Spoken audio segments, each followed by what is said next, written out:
नमस्कार जोहार। चले जानते हैं झारखंड सुबह की ताजा खबरों को, लेकिन उससे पहले अगर आपने अभी तक इस चैनल को सब्सक्राइब नहीं किया तो सब्सक्राइब कर लें, जिससे कि आपको झारखंड सुबह की ताजा खबर रोजाना मिलती रहे।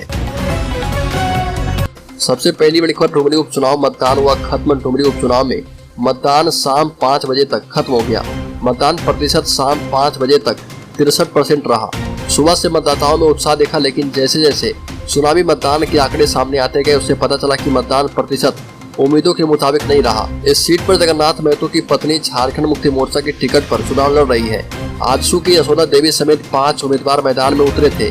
करीब 2 दशक तक इस विधानसभा सीट पर जगन्नाथ महतो का वर्चस्व रहा।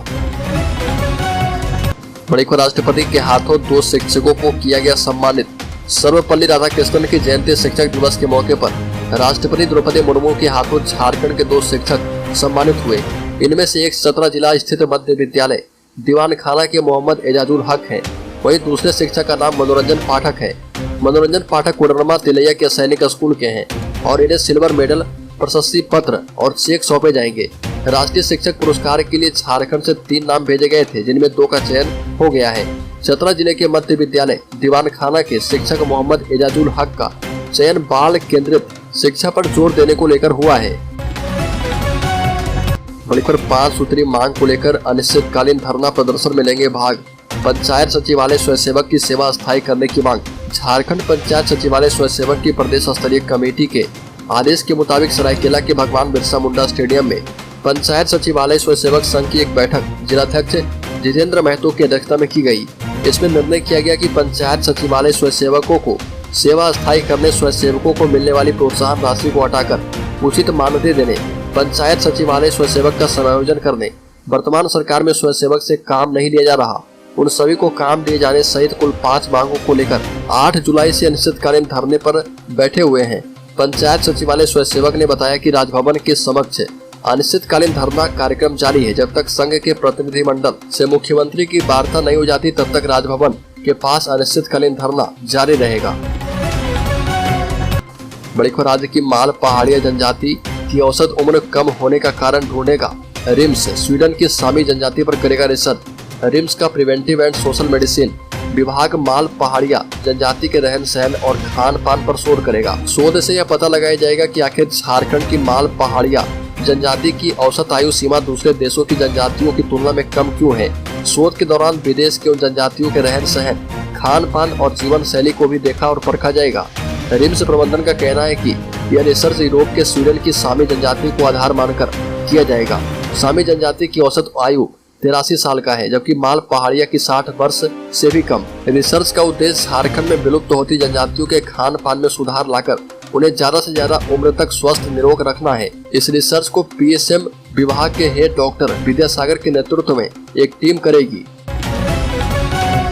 बड़ी खबर, भारत जोड़ो पदयात्रा का 1 साल हुआ पूरा। राहुल गांधी के भारत जोड़ो पदयात्रा के 1 साल पूरे होने पर झारखंड कांग्रेस भी पहली वर्षगांठ मना रही है। झारखंड कांग्रेस के नेतागण भी राहुल गांधी के भारत जोड़ो पदयात्रा के 1 साल पूरे होने पर पहली वर्षगांठ मना रहे। पहली वर्षगांठ पर झारखंड कांग्रेस के नेतागण 7 सितंबर को शाम 5 बजे से 6 बजे तक राज्य के सभी जिला मुख्यालय पर भारत जोड़ो पदयात्रा आयोजित कर रहे। इस पदयात्रा के बाद यात्रा के उद्देश्य को जनता को बताने के लिए सार्वजनिक सभा का आयोजन किया जाएगा। बड़ी खबर, झारखंड में अगले 4 दिन तेज बारिश की संभावना है। IMD ने जारी की चेतावनी। झारखंड में पिछले 24 घंटे में अच्छी खासी झमाझम बारिश देखी जा रही है। मॉनसून एक बार फिर से सक्रिय है। लोगों को उमस भरी गर्मी से राहत मिल रही है। वहीं मौसम वैज्ञानिक अभिषेक आनंद ने बताया कि मॉनसून ट्रफ फिलहाल गोरखपुर, पटना, हजारीबाग एवं दीघा होते हुए साउथ ईस्ट तक एक्सटेंड कर रहा। हजारीबाग से पार होने की वजह से आसपास के जिले में अच्छी खासी बारिश होने जा रही है और साथ ही साथ राज्य में भी हल्के मध्यम दर्जे की बारिश दर्ज की गई है। बंगाल की खाड़ी में बने साइक्लोनिक सर्कुलेशन के असर के चलते एक और मानसून ट्रफ लाइन बना है, जो कि ईस्ट बंगाल एवं यूपी को क्रॉस कर रहा और ये मानसून ट्रफ झारखंड से भी होकर गुजरेगा, जिस वजह से झारखंड में आने वाले दिनों में तेज बारिश की संभावना है। बड़ी खबर, झारखंड वासियों के लिए खुशखबरी, बहुत जल्द असाध्य एवं दुर्लभ रोगों की हो पाएगी जाँच। रिम्स की बड़ी तैयारी। झारखंड के लिए अच्छी खबर है, बहुत जल्द असाध्य एवं दुर्लभ रोगों की जांच राज्य में शुरू की जाएगी। झारखंड का सबसे बड़ा सरकारी अस्पताल रिम्स जेनेटिक एवं जीनोमिक्स विभाग को पूर्ण एक्सोम सीक्वेंसिंग करने की तैयारी में जुटा हुआ है। भारतीय आयुर्विज्ञान अनुसंधान परिषद ने रिम्स के जेनेटिक्स एवं जीनोमिक्स विभाग के द्वारा प्रस्तावित 2 बाह्य अनुसंधान परियोजनाओं को अनुदान देने की स्वीकृति दी है। यह रिम्स एवं पूरे झारखंड के लिए एक बड़ी उपलब्धि है। इन 2 परियोजनाओं के साथ ही MBBS 2020 सत्र की छात्रा आकांक्षा सिंह के अनुसंधान प्रस्ताव को भारतीय आयुर्विज्ञान अनुसंधान परिषद द्वारा अल्पावधि के लिए छात्रवृत्ति मिल चुकी है। बड़ी खबर, साहिबगंज अवैध खनन मामले में सीएम हेमंत सोरेन समेत 20 के खिलाफ शिकायत दर्ज। हाईकोर्ट ने दिया था आदेश। साहिबगंज अवैध खनन मामले में मुख्यमंत्री हेमंत सोरेन की मुश्किलें बढ़ सकती है। CBI जांच की मांग वाली याचिका पर हाईकोर्ट के आदेश के बाद बोकारो की याचिकाकर्ता तीर्थनाथ आकाश और अनुरंजन अशोक ने 3 सितंबर को मुख्यमंत्री हेमंत सोरेन सहित 20 आरोपियों के खिलाफ स्थानीय मुफस्सिल थाने में ऑनलाइन शिकायत दर्ज करवाई है। शिकायत के मुताबिक आरोपियों की मिलीभगत से अवैध पत्थर खनन कर क्षेत्र से प्रतिदिन 1000 से अधिक ट्रकों से अवैध पत्थर की ढुलाई हो रही है। शिकायत में यह भी कहा गया कि राज्य में खान एवं भूतत्व विभाग के मंत्री मुख्यमंत्री हेमंत सोरेन ही हैं, जिनके प्रभाव से कार्रवाई नहीं हो रही है। शिकायत में यह भी कहा गया कि समय समय पर कुछ लोगों के खिलाफ प्राथमिकी दर्ज तो हुई, लेकिन बड़ी मछलियों पर हाथ तक नहीं डाला गया। एक और बड़ी खबर की बात करें तो झारखंड में 26,000 शिक्षकों की नियुक्ति पर रोक। विज्ञापन में BRP CRP को 50% आरक्षण नहीं। JSSC और JEPC को 4 हफ्ते में जवाब देने का आदेश दिया गया है। झारखंड में JSSC के माध्यम से होने वाली 26,000 सहायक आचार्य की नियुक्ति प्रक्रिया पर रोक लगा दी गई है।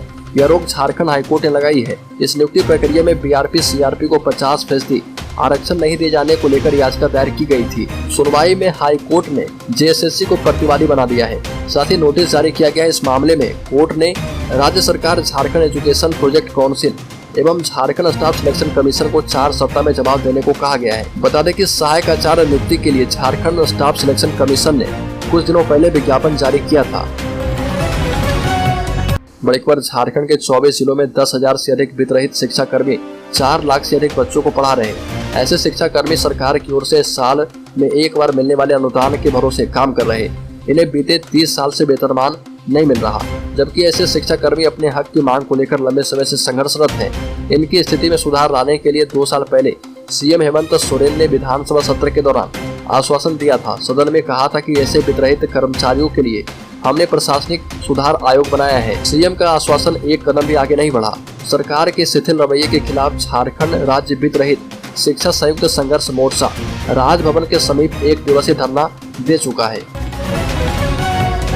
बड़ी खबर, संकल्प यात्रा में हेमंत सरकार पर भड़के बाबूलाल मरांडी। कहा कि राज्य सरकार को गरीबों की चिंता नहीं है। बीजेपी प्रदेश अध्यक्ष बाबूलाल मरांडी की संकल्प यात्रा अन्य जिलों से होते हुए हजारीबाग पहुंची और बरकट्ठा प्रखंड मुख्यालय मैदान में आयोजित जनसभा में बाबूलाल मरांडी ने हेमंत सरकार पर जमकर निशाना साधा। साथ ही कहा कि सरकार को गरीबों की कोई चिंता नहीं। मोदी सरकार के कार्य को जन जन तक पहुंचाने की अपील पार्टी कार्यकर्ताओं से की।